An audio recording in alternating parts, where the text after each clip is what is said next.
In this video, we will check that the Cite-While-You-Write plugin for Windows Microsoft Word Desktop was properly installed and troubleshoot common issues that would cause the plugin not to appear in the Word ribbon.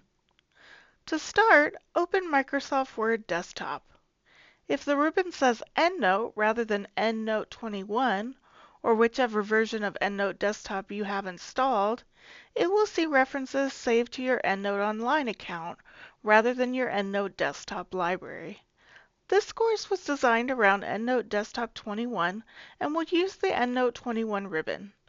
To switch to the EndNote 21 ribbon, open the EndNote ribbon, click Preferences, click the Application tab, and select EndNote from the Application drop-down. Click OK. If your ribbon is installed, no need to keep watching. If you do not see an EndNote ribbon in your Word document at all, you will need to enable it. First, open the Word File menu and open Options in the bottom left of the screen. Select Add-ins. Then select COM Add-ins from the Manage drop-down and click Go. Tick the EndNote Cite-While-You-Write box and click OK. If there is no EndNote Cite-While-You-Write box, click Add. Navigate to your EndNote installation folder. The installation path may be in a different folder depending on your computer and version of Word or EndNote.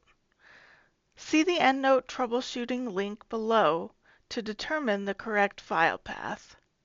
For me, the file path is going to be in my C drive, and I'm going to go to Program Files, Common Files, Research Soft, CWYW 21, and then EndNote CWYW.dll.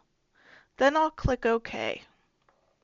If these steps do not work, contact EndNote Tech Support for assistance.